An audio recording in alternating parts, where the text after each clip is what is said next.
A paz do Senhor, ao nosso querido corpo docente, que Deus em Cristo vos encontre em paz. Amados irmãos e minhas irmãs, nós estamos aqui mais uma vez, desta feita com a lição de número 5. Estamos falando neste trimestre sobre o que Cristo fez por nós e o que nós podemos fazer pelo reino de Deus.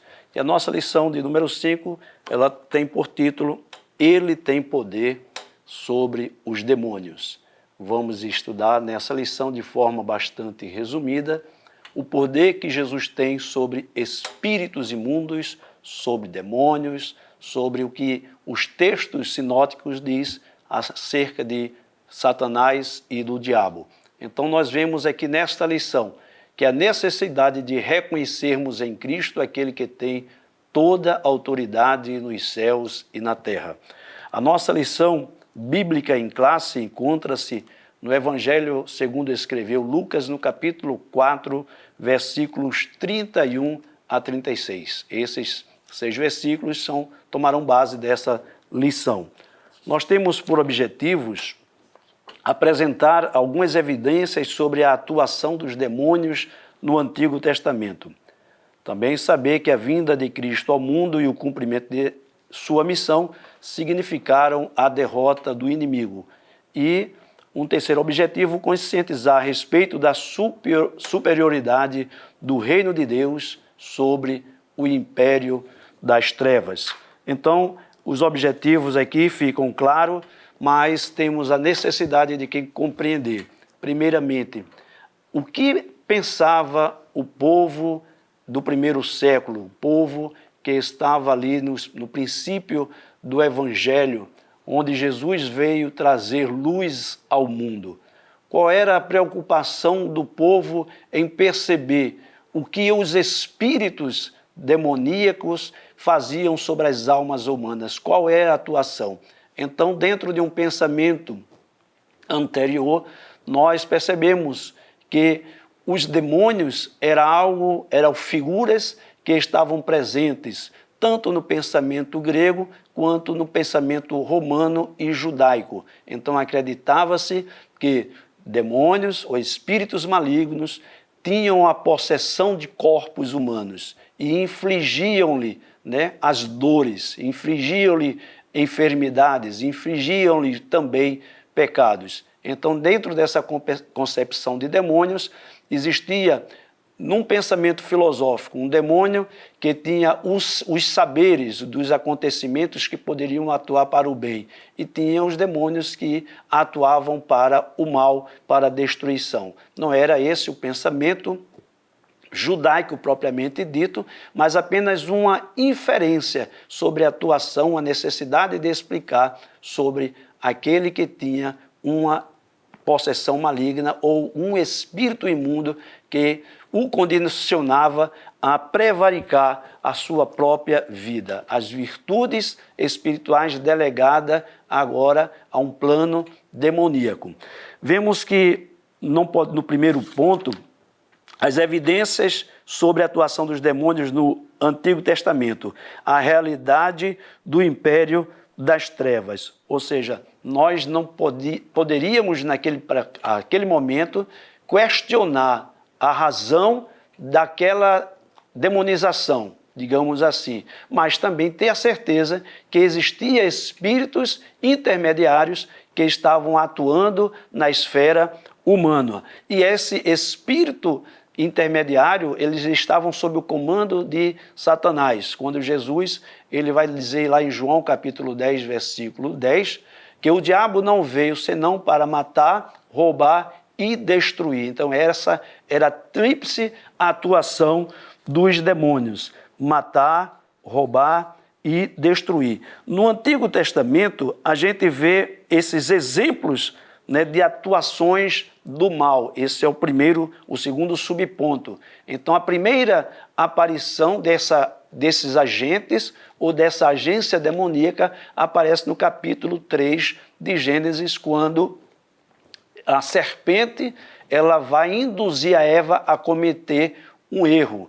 Então, dentro desse processo de investigação da alma humana e da tentativa de destruir a humanidade, Satanás e sua legião está aí com a necessidade de induzir o homem ao erro. Então, ele induz o homem ao erro, o homem e a mulher pecam, mas, em compensação, após a saída daquele primeiro casal do Éden, Deus aí faz um resgate, né? Deus prepara um resgatador. A Bíblia diz lá em capítulo 13, versículo 8 de Apocalipse, que Cristo ele foi um cordeiro que foi morto antes da fundação do mundo. Em Romanos capítulo 5, versículo 8, vai dizer que Deus prova o seu amor para conosco em que Cristo morreu por nós, sendo nós ainda pecadores, como também o texto áureo de João 3,16, porque Deus amou o mundo, né, de tal maneira que enviou seu Filho unigênito para que todo aquele que nele crê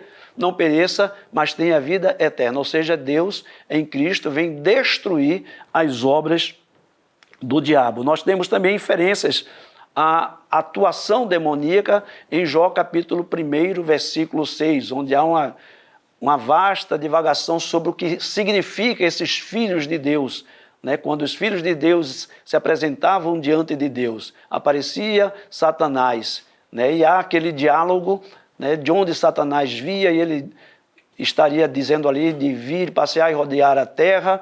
Então, alguns questionam que esses filhos de Deus eram anjos que tinham uma particularidade diante de Deus de demonstrar as suas atuações no reino dos homens. Ou seja, para alguns a compreensão é que Deus enviara anjos e em determinado tempo esses anjos iriam ao trono de Deus para serem julgados pelas suas atuações. E dentro dessa investigação, dentro dessa presença de Deus, Satanás ali entrava e há esse questionamento de o porquê ele teria entrado. Então, como se Deus tivesse dando livre acesso à possibilidade de Satanás entrar na sua presença, local de onde ele já teria saído, para que ele pudesse apresentar a Jó como homem justo na terra, que poderia estar livre das prevaricações.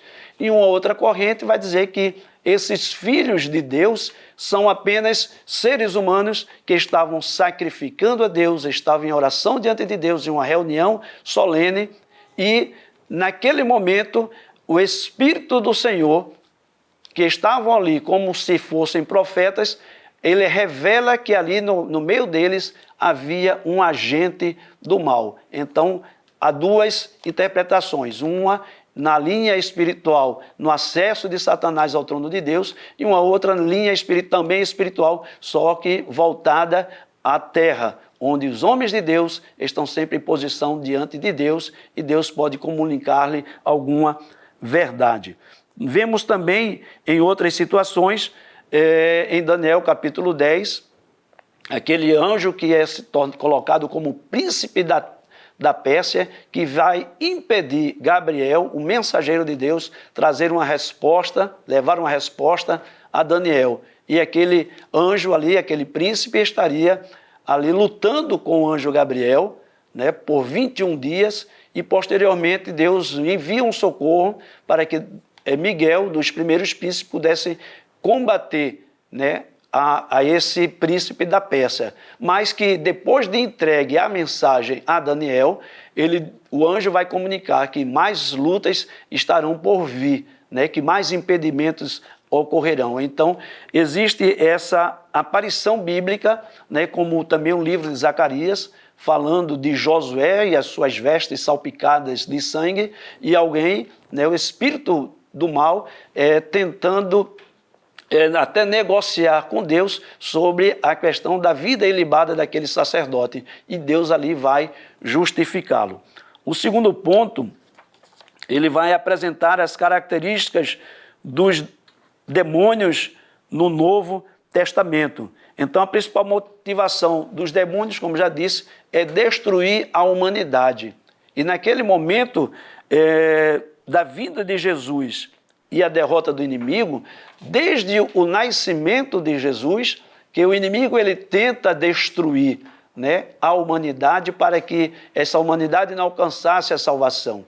Quando Jesus nasce, o anjo chega ao casal, Maria e José, e pedem para que eles vá ao Egito, porque Herodes, o rei, estava pronto para matar o menino Jesus, aquele que viria a ser o Salvador da humanidade, não só de Israel, mas da humanidade.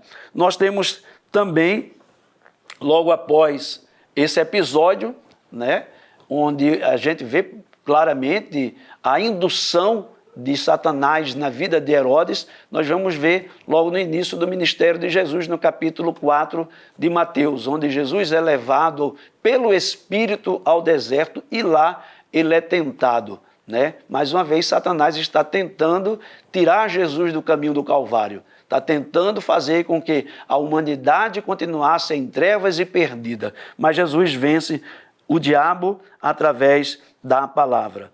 Vemos também a confissão de Pedro no capítulo 16 de Mateus, quando ele vai dizer que Jesus é o Filho do Deus vivo. E em seguida ele vai dizer que de modo algum aconteceria algum mal com Jesus. E Jesus claramente vai chegar para Pedro, né? Não para Pedro diretamente, mas para o Espírito que estava ali, induzindo Pedro àquele erro, né? Para trás de mim, Satanás, que me serve de escândalo. Então aí indução, né, de Satanás através dos lábios de Pedro, como também através dos lábios da esposa de Pilatos, quando ela vai diante de Pilatos e diz, olha, não faça nada a este homem porque ele é justo.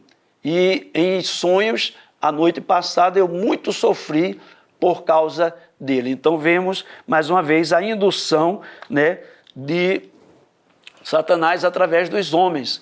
E também pelos sacerdotes, por aqueles príncipes que estavam ali abaixo no Calvário, contemplando todas aquelas coisas, e ainda os ladrões, né, dentro daquele episódio, né, chacoteando da vida de Jesus. Se ele era realmente Deus, Filho de Deus, por que não desceria? Ou seja, tentando a descer, né, daquela cruz. E ele tinha esse poder, mas não foi para isso. Ele veio para consumar a obra da salvação para todos os homens. Então, enquanto Satanás induz, Deus, ele providencia em Cristo a salvação, porque Atos 10 e 38 vai dizer que Deus era com Jesus. As obras que Jesus fazia no seu ministério é porque Deus estava com ele.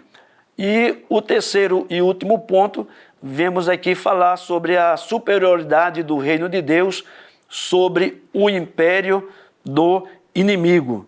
Então, o inimigo nada mais é do que um adversário, aquele a quem a própria igreja há de combater. E a própria Bíblia vai dizer, Paulo falando, que a nossa luta não é contra, né, a carne e o sangue, mas é contra os principados, as potestades, contra as hostes espirituais da maldade nas regiões celestes. Então, nós conhecemos os ardis de Satanás e não podemos relaxar na nossa vida e conduta espiritual, para que não sejam vencidos por ele. Tiago, capítulo 4, versículo 7, vai dizer, resistir ao diabo, e ele fugirá de vós. Essa é a inferência bíblica para a resistência, para esse combate direto.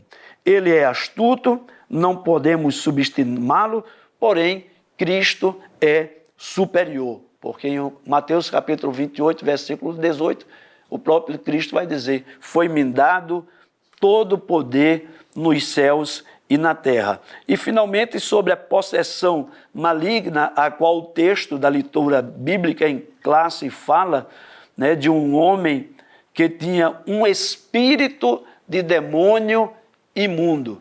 Né? Esse espírito imundo tem que ver mais com a questão ritualística, né? A questão de rituais. O homem tinha a possibilidade de ser imundo por várias coisas, várias considerações. Não podia, ele era limitado, né, pela sua humanidade, ele não podia comer certos alimentos que poderiam torná-los imundos, não assentar, né, em leitos, né, onde poderia estar imundos. Então, o homem, ele aqui apresentado de Cafarnaum, ele é um homem impuro, um homem de espírito imundo. E a Bíblia diz aqui que era uma ação demoníaca em que esses espíritos reconheceram em Jesus um libertador daquele que estava possesso. Então, ele não era apenas uma administração indutiva para o mal, mas ali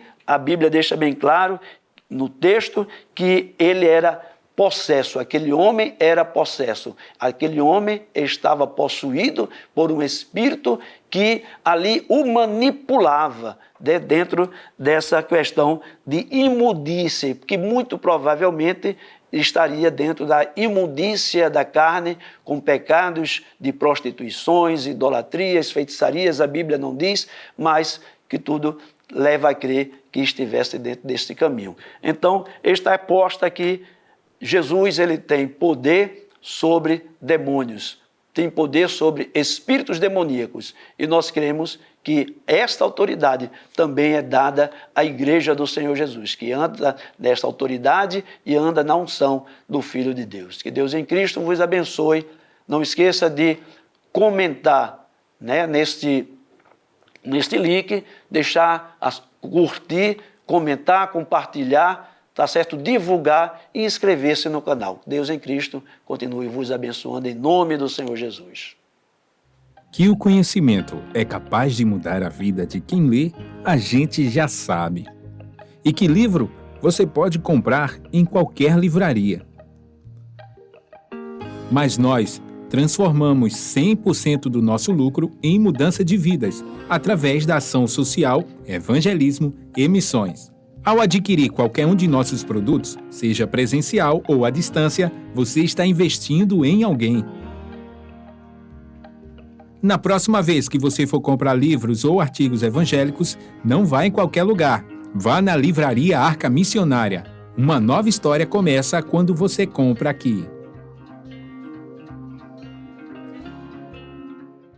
Agora você pode fazer a sua contribuição através do Pix, uma operação rápida, segura e sem custos. Abra o aplicativo do seu banco, clique na opção Pix e em seguida vá na opção Transferência. Depois é só digitar nossa chave Pix, que pode ser o nosso CNPJ 11 120 490 0001 86. Nosso e-mail contribua@eadalp.org.br ou nosso celular 81 98883 2755. Verifique se a contribuição é para a Igreja Evangélica Assembleia de Deus em Abreu Lima, Pernambuco. Confirme a transferência e depois siga o procedimento do seu banco. Anote nossas chaves Pix para não esquecer. CNPJ 11 120 490 0001 86. E-mail contribua@iadalp.org.br. Celular 81 98883 2755. Você está contribuindo para o crescimento da obra de Deus.